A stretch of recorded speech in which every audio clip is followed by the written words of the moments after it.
Welcome to the Happiness at 1111 channel, where we are committed to happiness, connectedness, and being you authentically and unapologetically. So it has been maybe a week and a half since I've done a video, and my goal is to do at least about one or two a week. So there is a reason why I've been missing, and it's a really good reason, although I do not want this reason to actually get in the way of my YouTube channel. I'm very committed to doing this long term. I feel that, irregardless of the financial rewards and some of the professional benefits of YouTube, I feel that this is something I'm supposed to do irregardless. I feel that sharing my life and sharing encouragement, mental health motivation, holistic health motivation is something that God wants me to do on YouTube. And so I've got to honor that feeling. And it's also very therapeutic for me as well. It helps me in my mental health. So with that being said, I've had some really exciting things going on.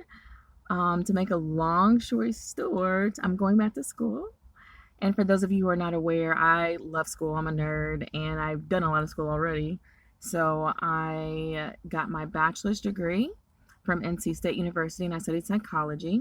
I minored in Spanish, health, and sociology. That was because I was a bit all over the place as far as what I wanted to do. And so I figured if I, tackle on some minors as I explore some things, that will be worth my time.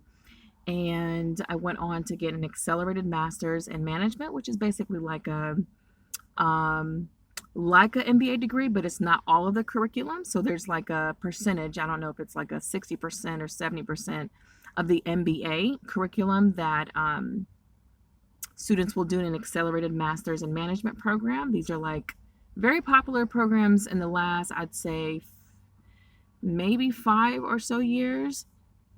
I won't get into that, but yeah, those are really great programs because people like the idea of getting a master's in 1 year, especially in something like business, which typically is a good return on investment as far as paying for your schooling and then getting that money back in a good salary. With that being said, I have loved my career path. I enjoyed working in higher education, and under the umbrella of higher education, I was in, did administrative things. I did a lot of different things. I was a generalist in one sense, but then I also did a lot of mental health with the students. I've done a lot of different staffing agency jobs, so like temporary positions intentionally. To learn about what I'm really enjoying and what opportunities are really best for my personality and for my bank account and all of those things. So I've worked in K through 12, and that was something that I really thought about while I was at NC State University, as well as, do I want to be in high K through 12 education? Do I want to be a principal someday? Do I want to be an entrepreneur? Do I want to be a psychologist in mental health? So I've thought about it all, and I've kind of jumped around, but what's so amazing is that God has been leading my path and it all makes sense. Like everything that I've learned from higher ed or my temporary positions, my seasonal positions, every job. I mean, I can't think of one job where I didn't walk away learning something very critical that I feel like I will use in my future career path. And so with all that being said, I'm not sure if this is all coming out cohesively. But with all that being said, I'm going to go back for nursing. And what's so interesting is if I think about the one career field, and that is, my hair is wet. I washed my hair. I'm not sweating. It's not. I mean, it's hot. It's in Florida, but that's just shower. Hair wet hair. What am I talking about? I am talking about nursing. So what's amazing, y'all, is that I have felt the most consistent calling to health, as y'all can tell, right? I talk about mental health, physical health, but specifically medical. Like even as a kid, I said I was going to be a doctor. Then I kind of let go of the idea. I really don't know why. I just think I was just willing to explore a lot of other paths. And so I wasn't too committed to the medical field.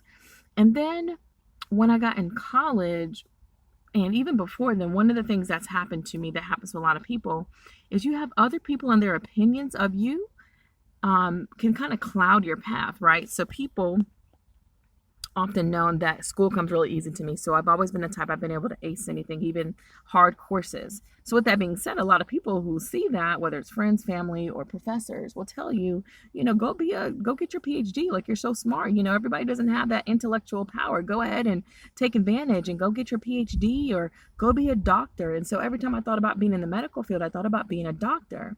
And when I did my research on the lifestyle of a doctor, that was the biggest, what do I want to call it? It was the biggest reason why I never wanted to be a doctor, because I had my oldest, Jada, while in my undergraduate career. So I had her, that was in 2008 and 2009. So I think that was not my junior year. So anyways, midway through my undergraduate career, I had my first child. And after having her, I wanted to think critically about my time. I knew that as being a mom and knowing that I was going to want more, I didn't want to work in a field where I would be on call, despite all that money. I know that doctors have a very great salary and they're able to hire a lot of help in the home, and I'm sure that helps a lot, but I really wanted to be able to have more time with my family. So with that being said, that's the reason why I never pursued being a doctor. I almost did. My last year in college, I switched majors a lot while in college, but my last year in college, I almost switched again. I was going to do a pre-med track, and I can't remember why. I think it was the same reason. Yeah, I think when I sat down and said, if I could be anything, if money didn't matter, would I be a doctor? And when I said no, and when I thought about that lifestyle, I changed my mind. And so anyways, all that to say, I'm so excited about nursing. I had no clue. If I would have known all the benefits of nursing way back when, then I probably would have already been a nurse, but I don't regret my path, because like I said, every single job and every single experience leading up to now is going to help me be a great, happy nurse who's looking forward to going to work and who's looking forward to taking all the advantages of a career field that's in such high demand. So I'm thinking about doing, I'm not sure what my top desired specialty is. I've done a lot of research because I'm so excited, y'all. I'm so excited. I cried happy tears, and I didn't even realize I was going to do that. I got on the phone with a video chat with two of my friends. Excuse the helicopter in the background. And we were catching up, and I was going to tell them that finally, I'm going into nursing, because I tried some years ago after getting divorced and before meeting my husband. And so while dating and stuff, I was about to get back into nursing, but it didn't feel right. It felt like I didn't have the stability. It felt like I didn't have the partner. I feel like, I wasn't mentally prepared to get back into school. And so I didn't do it then.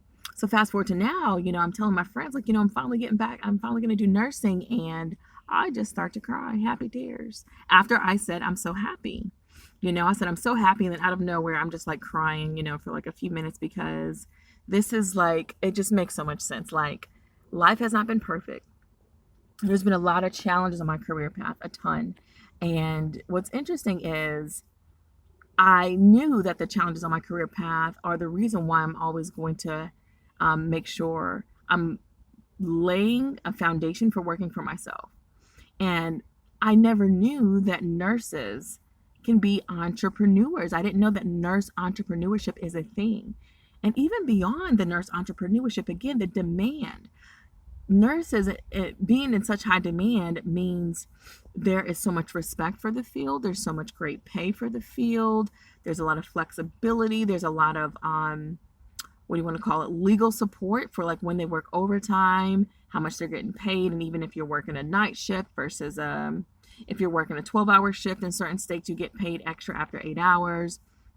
There's just so much. And I think I kind of mentioned this earlier. I don't know if this is kind of going everywhere, but travel nursing is something that never came across my radar until recently. And people would think, okay, well, you have a big family. Why would you consider travel nursing? Well, this is the family we are. Like, we are about living our best life and following our dreams and trying to be happy no matter what, no matter how crazy life is.